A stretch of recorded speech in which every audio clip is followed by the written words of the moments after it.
Gino stood in his grandmother's empty house, dust floating in the afternoon sunlight that came through the old windows. The funeral had been 3 days ago, and now he had to deal with all her things. The house in Busan was old but clean, just like grandmother Song Yeji had always kept it. Gino opened another box of papers. Most were bills and old letters, nothing important. His grandmother had raised him since he was 8, after his parents died in a car accident. She had been kind but quiet about her past. When he asked about her work, she always said she was just a translator for the government during the early space program. Nothing exciting, she would say with a smile. But Gino had always wondered. Sometimes late at night he would catch her, looking at the stars through her bedroom window. She would whisper words in languages he did not know. When he asked what she was saying, she would just smile and say she was remembering old friends. The basement was the last place to check.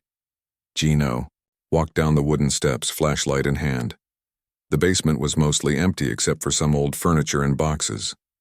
He was about to leave when his flashlight hit something strange on the wall. One section looked different from the rest. Gino pushed against the wall and felt it move. Behind it was a hidden room he had never seen before. His heart started beating faster as he stepped inside. What he saw made him drop his flashlight. A spaceship sat in the middle of the room. It was not like any spacecraft he had seen in movies or museums. The hull was smooth and dark, with no visible seams or rivets. Strange symbols glowed softly along its sides.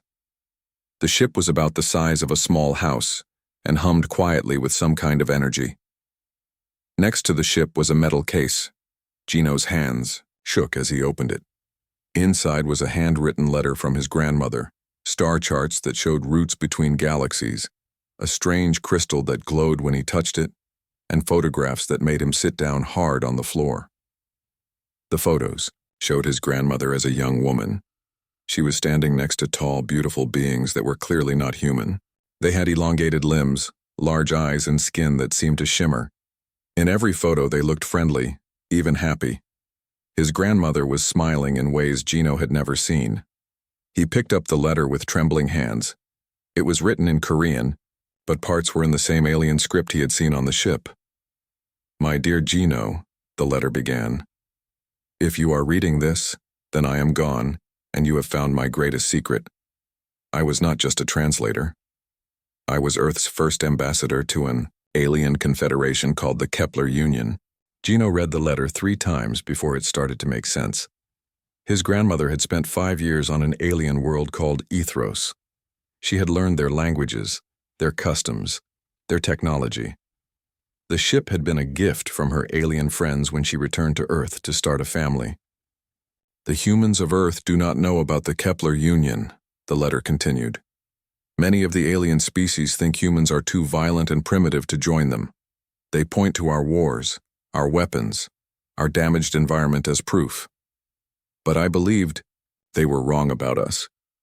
The letter explained that his grandmother's mission had been to prepare humanity slowly for contact with the aliens. She was supposed to return to Ethros 20 years ago with a human delegation, but she had stayed on Earth when she learned she was pregnant with Gino's father. Her absence was seen as proof that humans could not be trusted, the letter said. "But I knew the truth. Humans are not perfect, but our imperfections are also our strengths. We survive when others would give up. We find solutions when others see only problems. We protect those we love with a fierce loyalty that amazes other species." The crystal in the case began to glow brighter. Gino picked it up and suddenly heard his grandmother's voice, as clear as if she was standing next to him. "Gino, my beloved grandson, the ship's computer contains everything you need to know. The route to Ethros is in the star charts. You must go there and convince the Kepler Union that humanity deserves a chance. Time is running out." "Running out for what?" Gino asked the empty room. As if answering his question, the ship's hull suddenly blazed with light. Symbols raced across its surface like living text. A soft, feminine voice spoke from hidden speakers. "Warning. Energy signature detected by orbital defense satellites. Military aircraft approaching. Estimated arrival. 12 minutes. Gino stared at the ship in panic. He had no idea how to fly anything, let alone an alien spacecraft. But the voice continued in what sounded like his grandmother's tone. "Emergency protocols activated. Beginning basic pilot training. Please enter the ship immediately. The side of the ship opened like liquid metal flowing away. Inside, Gino could see a small but comfortable cabin with seats that looked designed for humans. Everything glowed with soft, warm light. I cannot do this, Gino said to himself. I am just an engineering student. I fix broken computers and bicycles. But he thought about his grandmother's words. Humans survive when others would give up. They find solutions when others see only problems. The sound of jet engines was getting louder outside. Gino grabbed the metal case and climbed into the ship. The moment he sat in the pilot's chair, the ship sealed itself and displays lit up around him. Basic flight tutorial beginning, the grandmother's voice said calmly. Do not worry, Gino. The ship will help you. Trust in yourself as I always trusted in you. The ship rose smoothly from the basement, somehow passing through the concrete floor above without damaging it. Gino could see through the ship's hull as if it was transparent. Korean military jets were approaching fast, their weapons systems active. Hold on, Gino whispered to himself as the ship shot upward into the sky. Behind him, his grandmother's house grew smaller and smaller until it disappeared. Ahead of him lay the stars his grandmother had once called home, and answers to questions he was only beginning to understand. The jets tried to follow, but they could not match the alien ship's speed. Within minutes, Gino was beyond Earth's atmosphere, staring down at the blue marble that had been his entire world just moments before. Now, what? He asked. Now, his grandmother's voice replied. Your real education begins. 3 days later, Gino floated in his pilot seat, staring at Earth through the ship's transparent hull. The blue planet looked peaceful from this distance, but he knew military forces were searching for him everywhere. The ship had taught him basic controls, but he still felt like a child playing with tools he did not understand. You need help, the ship's computer said in his grandmother's voice. You cannot make this journey alone. Gino nodded. He had been thinking the same thing. But who would believe me? And who would be crazy enough to come with me? The ship displayed pictures of 3 people on the main screen. Gino smiled when he recognized them. Park Hana, he said, looking at the first photo. She studies strange life forms that live in impossible places. She always said she believed aliens existed somewhere. The second photo showed a man in a pilot's uniform. Kim Taeho. He used to fly for the Korean Space Agency until he reported seeing impossible aircraft near the moon. They said he was crazy and ended his career. The third photo was of a young woman with bright eyes and messy hair. Choi Mira, she is the best computer programmer I know. If anyone can understand alien technology, it would be her. These people will help you, the Yao ship agreed. But first you must learn more about your grandmother's mission. Over the next few hours, the ship taught Gino about the Kepler Union.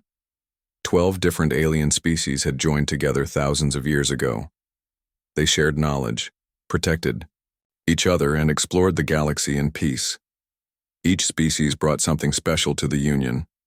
The Ethrosians, who lived on the world his grandmother had visited, were philosophers and teachers. The crystal beings called Vortani were master mathematicians and engineers. The water-dwelling pelagics understood biology better than anyone. There were 9 other species, each with their own gifts. But they all agree on one thing. The ship explained. Humans are too dangerous to join the Union. Gino felt angry at first, then sad. Why? What did we do wrong? The ship showed him files his grandmother had collected.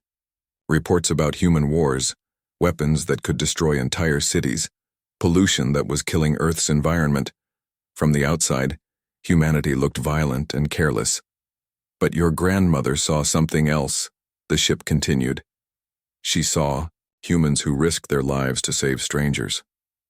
She saw people who never gave up even when facing impossible problems. She saw a species that could adapt and survive in any situation. She thought our chaos was actually our strength? Gino asked. Yes, other species plan everything carefully. They think for years before acting. But humans can change direction instantly when they need to. They can find creative solutions that more organized minds would never consider. Gino spent 2 more days learning to really fly the ship. It was easier than he expected because the ship wanted to help him. It was like riding a bicycle that corrected itself when he made mistakes. On the 6th day, he returned to Earth. The ship could hide itself from most sensors, so he was able to land secretly near Seoul. One by one, he contacted his 3 friends. Park. Hana was working late in her laboratory when Gino appeared at her window. She nearly dropped her microscope. "Gino, everyone thinks you are dead or kidnapped. The military is looking everywhere for you. I need to show you something," Gino said. "But you have to promise to keep an open mind." When Hana saw the alien ship, she sat down hard on the ground and stared for a full minute without speaking. "This is real," she finally whispered. "This is actually real." Kim Tae-ho was harder to convince, but only because he was angry about what had happened to his career. "You want me to believe your grandmother was friends with aliens?" he demanded. "And now you want me to fly across the galaxy with you?" "You saw something near the moon," Gino said quietly. "You reported it and they destroyed your life for telling the truth. Here is your chance to prove you were right." Tae-ho looked at the ship for a long time. Then he smiled.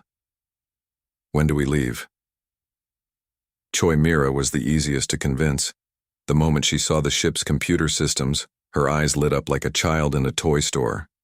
"This is incredible," she said, running her hands over control panels that responded to her touch. "The quantum processing power alone must be thousands of times more advanced than anything we have." "So you will come with us?" Gino asked. "Try to stop me," Mira replied. As they prepared to leave Earth's solar system, the ship taught them more about the situation. The Kepler Union was facing a new threat. An aggressive empire called the Hegemony was conquering planets across the galaxy. They enslaved primitive species and stole their resources. "The Union has been at peace for so long they do not know how to fight effectively," the ship explained. "They make careful plans and follow proper procedures. But the Hegemony attacks quickly and without warning." "And they are coming to Earth?" Hana asked. "Soon," the ship confirmed. "The Hegemony conquers planets before they can develop dangerous technologies. Earth's nuclear weapons and space program have made them a target." Tae-ho studied the star charts. "How long to reach this Ethros place?" 4 months through hyperspace," the ship replied. 4 months, Mira exclaimed. "What if the Hegemony attacks Earth while we are gone?" "Then Earth will fight alone," Gino said grimly, "unless we can convince the Kepler Union to help." As their ship jumped into hyperspace, leaving Earth far behind, Gino thought about his grandmother's letter. She had believed that humanity's imperfections were actually strengths. Now he would have to prove that to aliens who had been civilized for thousands of years. "Do you really think we can do this?" Hana asked as stars streaked past the windows. Gino thought about everything his grandmother had taught him. Never give up. Always protect those you love. Find solutions when others see only problems. "We are human," he said simply. "We do not know how to give up." In the distance, warning signals reached their ship. Long-range sensors detected massive alien vessels entering Earth's solar system. The Hegemony had arrived ahead of schedule, and Earth had no idea what was coming. "We need to go faster," Gino said. "The ship cannot go faster," Mira replied, studying the controls. "Then we need to think of something else," Tae-ho said, "because Earth is running out of time." 2 months into their journey, the ship's hyperspace drive began making strange noises. Mira was deep in the ship's computer systems when alarms started ringing.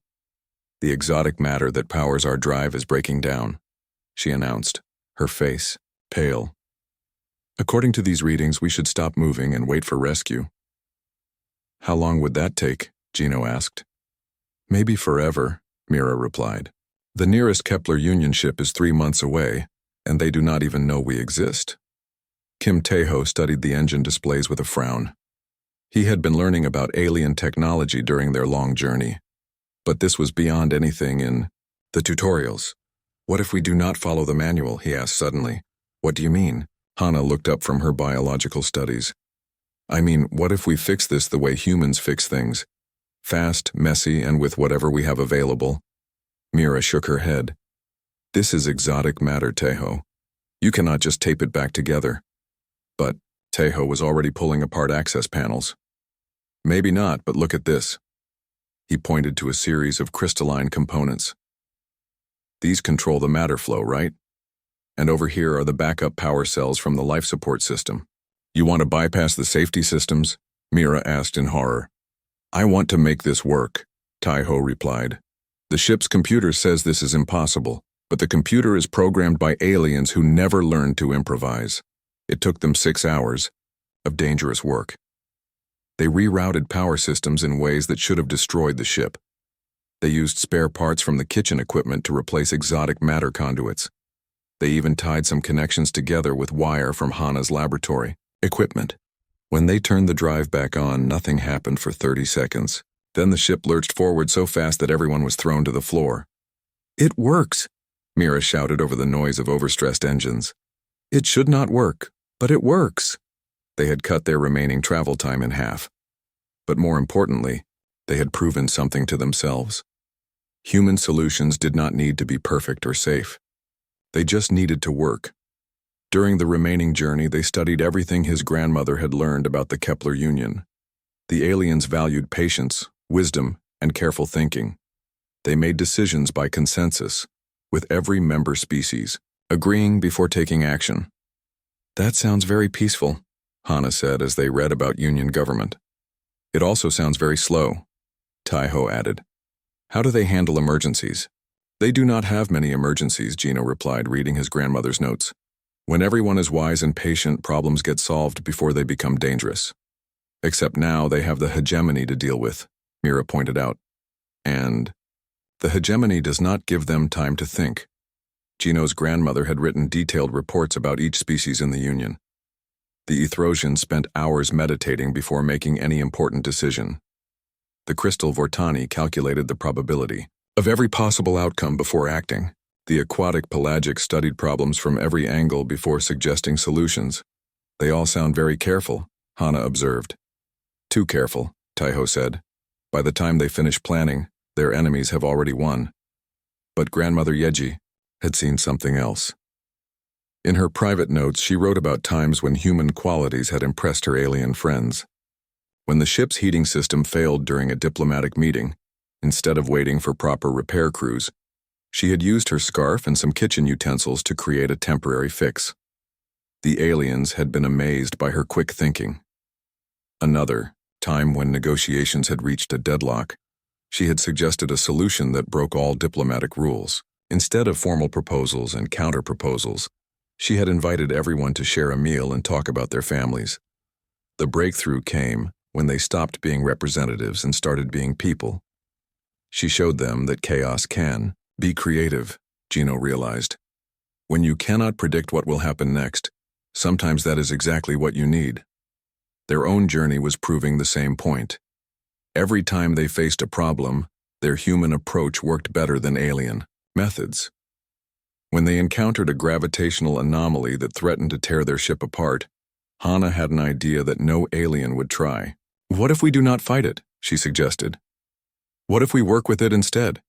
She used her knowledge of how life forms adapted to extreme environments. Instead of reinforcing the ship's structure, she showed them how to make it flexible. Like a tree bending in a storm instead of breaking, their ship rode the gravitational waves instead of resisting them. When alien computer viruses tried to attack their systems, Mira did not build better defenses.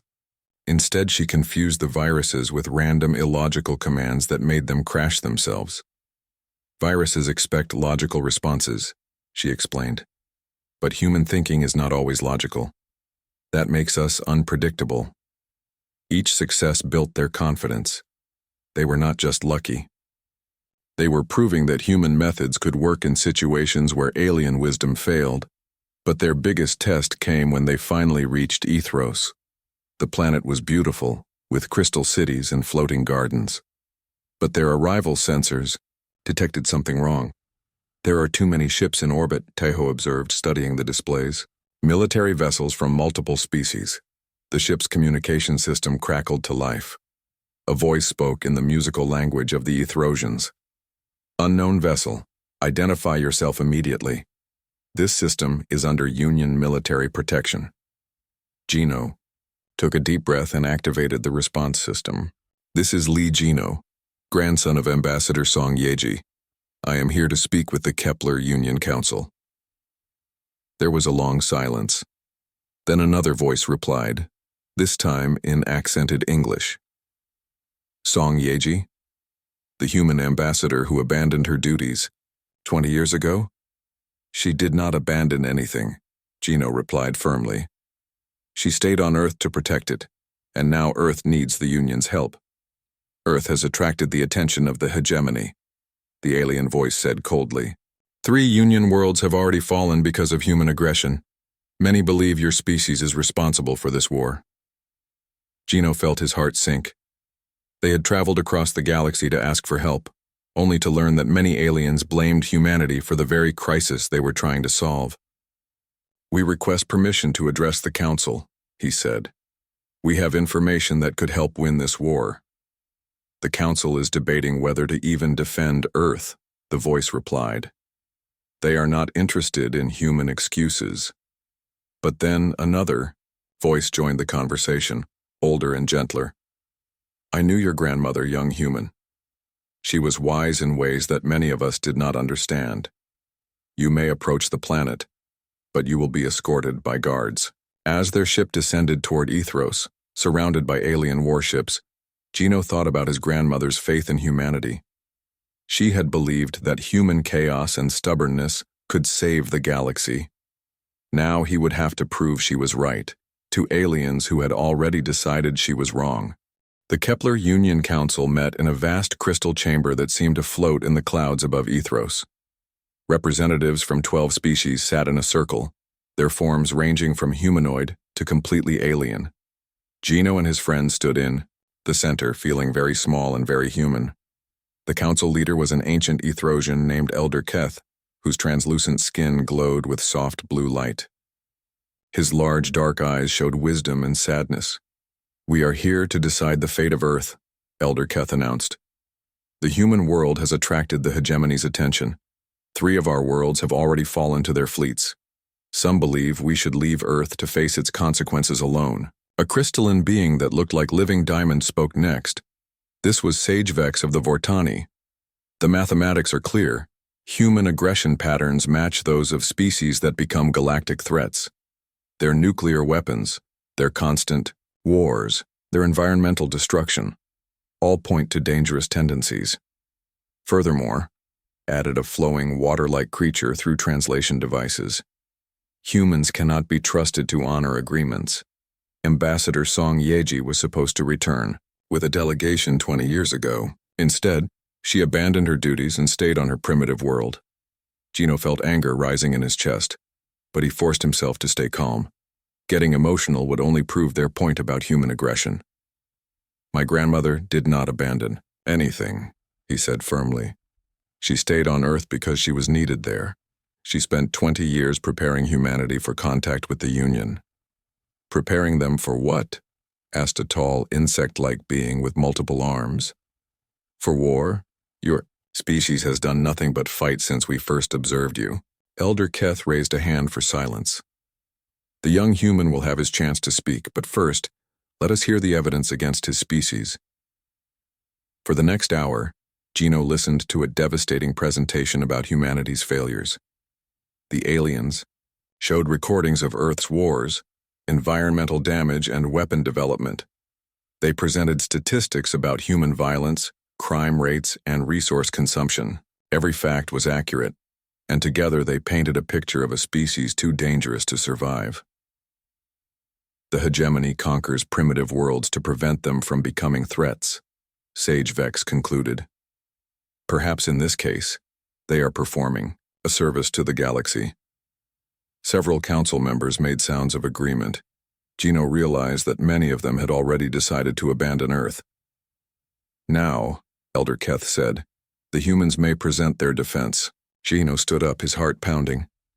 Everything depended on the next few minutes.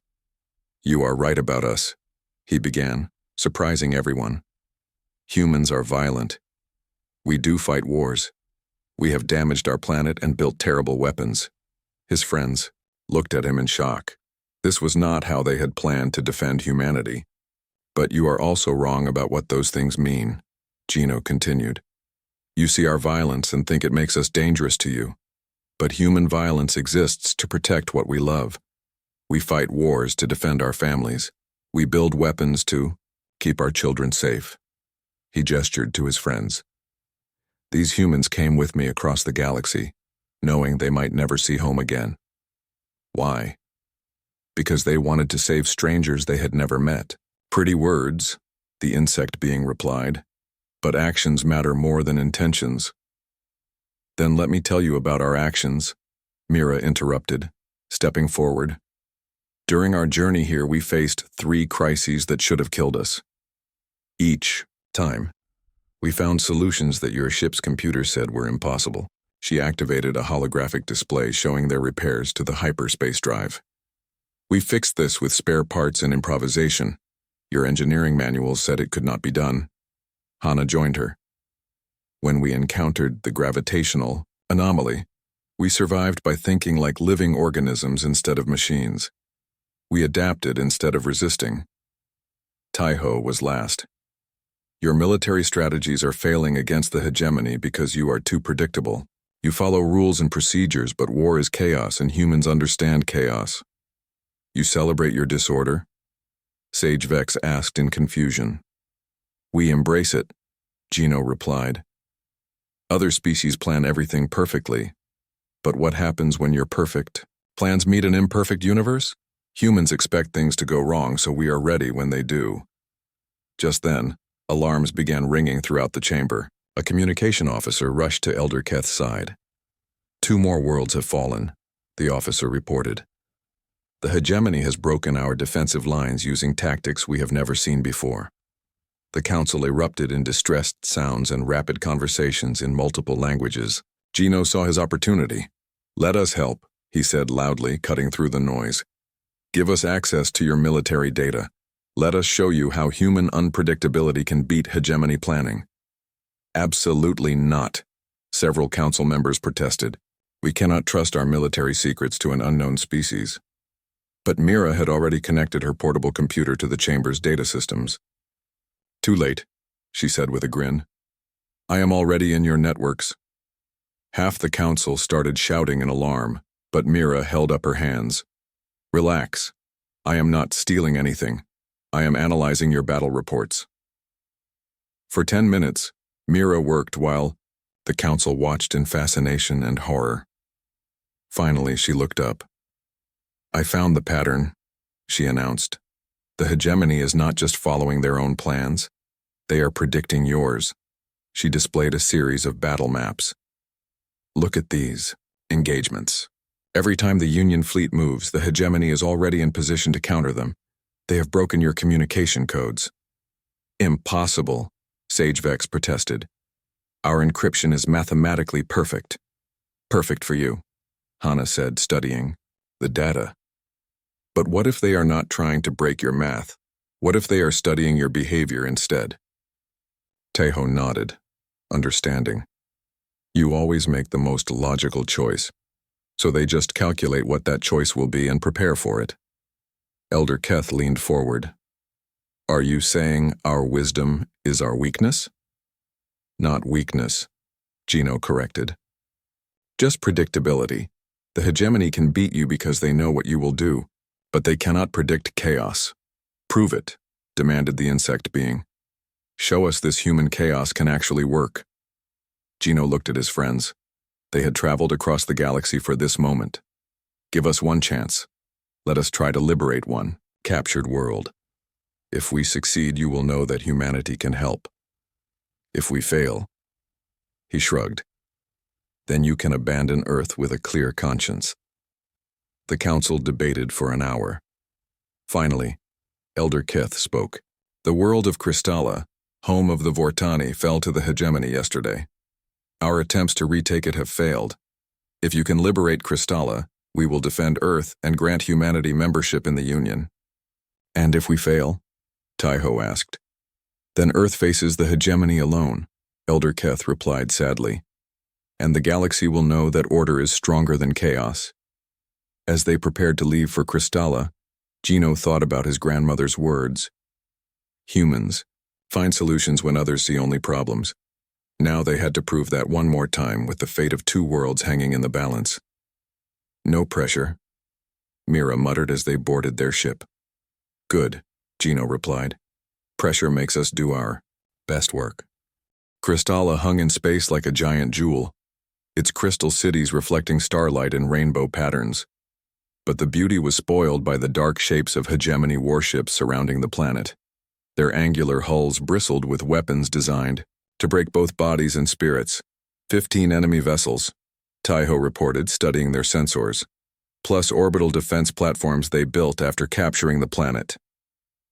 The Union tried to retake this place 3 times, Mira added, reading intelligence reports. Each time the hegemony knew exactly where they would attack. Gino stared at the captured world and thought about the millions of Vortani enslaved on its surface. The crystal beings were being forced to calculate battle plans for their own conquerors. Their mathematical genius, once used to build beautiful cities, now served the enemy war machine. So what do we do? Hana asked. 4 humans against 15 warships? We do not fight 15 warships, Gino replied slowly. We do something they will never expect. He turned to his friends with a crazy smile. We split up. For the next hour, they planned an assault that broke every rule of military strategy. Instead of concentrating their forces, they would divide them. Instead of attacking the strongest points, they would hit everywhere at once. Instead of following any logical pattern, they would embrace complete chaos. This is insane, Taiho said, admiringly, which is why it might actually work.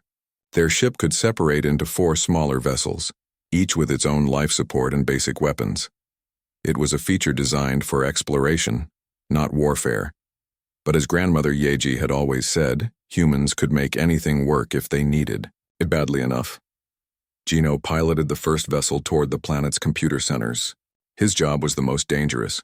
Infiltrate the facilities where enslaved Vortani were forced to calculate military strategies for the hegemony. But instead of trying to destroy the computers, he did something completely different. Using his grandmother's knowledge of alien psychology, he began introducing tiny errors into the mathematical calculations.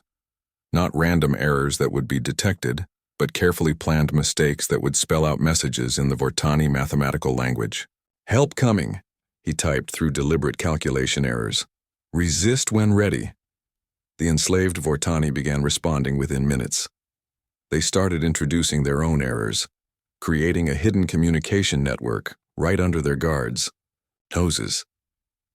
Soon, Gino was coordinating with hundreds of mathematicians across the planet. Meanwhile, Hana was approaching the hegemony's biological control centers. The Conquers used alien viruses to keep their slaves weak and obedient. Any normal attacker would try to destroy these systems, but Hana had a different idea. Instead of fighting the viruses, she joined with them. Using her knowledge of extremophile organisms, she introduced Earth bacteria that could adapt to alien environments. The Earth microbes did not attack the hegemony viruses directly. Instead, they taught them new tricks. Within hours, the control viruses began evolving in unexpected ways. Some stopped working entirely. Others started affecting the hegemony guards instead of their slaves. A few even began producing chemicals that made their hosts feel happy and rebellious instead of sad and obedient. Mira's target was the enemy communication network, but instead of trying to break their codes, she did something that no logical being would attempt. She taught their computers to be creative. Computer systems follow rules, she explained over the radio as she worked. But what if they start making their own rules? She introduced random elements into the hegemony artificial intelligence systems, not viruses or logical programs, but pure creativity. The enemy computers began generating poetry, composing music, and asking philosophical questions about the meaning of existence. Are we evil? One hegemony computer asked its operators. Why do we cause suffering? Is there a better way to live? The confusion spread through their entire fleet as computers began refusing orders, questioning commands, and even composing love songs to each other. Taiho had the most traditional mission: disable the orbital defense platforms.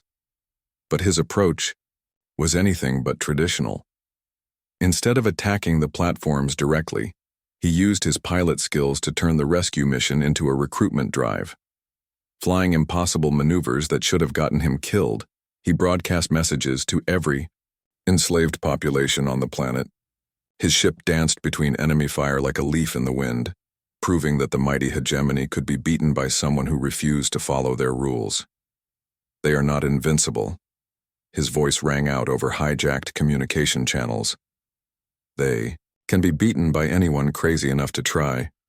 Across Crystalla, enslaved beings looked up at the human pilot who was making fools of their conquerors. If this tiny ship could confuse an entire fleet, maybe freedom was possible after all. The real breakthrough came when all 4 human efforts combined. The Vortani mathematicians began calculating impossible flight paths for Taiho to follow. Hana's modified viruses started affecting hegemony computer systems, making them unreliable. Mira's creative computers began helping enslaved populations communicate with each other. What had started as 4 separate attacks became a planet-wide revolution, but it was not the kind of revolution anyone could have predicted or planned for. Hegemony. Reinforcements arrived to find their original fleet arguing with its own computers, their biological weapons turning against them, and their mathematical advantages neutralized by deliberately chaotic calculations. The enemy soldiers were trained to fight organized resistance, but they had no idea how to handle creative chaos. Retreat, the hegemony fleet commander finally ordered. This world has been infected with some kind of madness virus. As the enemy ships fled, Gino reunited with his friends above the liberated world. Below them, crystal cities lit up with celebration as millions of freed beings rejoiced. "We did it," Hana said in amazement. "We actually did it." But their success was about more than just liberating one world. News of their victory spread throughout the galaxy within hours. Other enslaved species began adopting human tactics, adding creativity to their precision and controlled chaos to their order. The Kepler Union fleet, inspired by human unpredictability, began winning battles for the first time in months. Instead of following careful plans, they started improvising. Instead of logical strategies, they embraced controlled confusion. When the hegemony finally reached Earth, they found a defense unlike anything they had ever encountered. Human pilots flew impossible maneuvers that defied physics and logic but somehow worked. Human engineers connected alien technologies in ways that should not function but did. Human diplomats ignored all proper procedures and spoke directly to individual enemy soldiers about their families and dreams. The invasion fell apart not through superior firepower, but through sheer human unpredictability. Hegemony forces retreated, in confusion, unable to adapt to an enemy that refused to make sense. 6 months later, Gino stood in his grandmother's garden in Busan, now declared a historical site and the location of Earth's first interstellar embassy. Representatives from all 12 Union species had come to learn human techniques for constructive chaos. Elder Keth, now a close friend, was attempting to plant tomatoes using human intuition instead of careful calculation. "I still do not understand," the ancient Ethrosian admitted, holding a small plant with obvious confusion. "How do you know where to put it?" "You do not know," Gino replied with a smile. "You just try, and if it does not work, you try something else." "But that is so inefficient," Elder Keth protested. "Maybe," Gino agreed, "but it also means we never get completely stuck. When perfect plans fail, imperfect ones can still succeed." The memorial stone on his grandmother's grave now bore inscriptions in 12 different alien languages. Each one said the same thing. Song Yeji, who taught the galaxy that strength comes not from perfection, but from the wisdom to embrace our beautiful imperfections. As Gino watched alien diplomats learning to garden with human intuition, he finally understood what his grandmother had seen in humanity. They were not the strongest species or the smartest or the most advanced, but they were the most adaptable, the most creative, and the most stubbornly hopeful. The stars his grandmother had once called home now welcomed all of humanity, and the galaxy was becoming a more interesting place because of it. That evening, as he watched the sunset from his grandmother's old room, Gino saw ships from a dozen worlds crossing Earth's sky. Each one carried aliens eager to learn human techniques for turning chaos into creativity, problems into possibilities, and imperfection into strength. "Thank you, grandmother," he whispered to the stars. "You were right about us all along." In the distance, a new ship appeared on the horizon. Its hull bore the insignia of the 13th member of the Kepler Union, a small blue world whose people had learned that their greatest weakness was actually their greatest strength. Earth had finally found its place among the stars.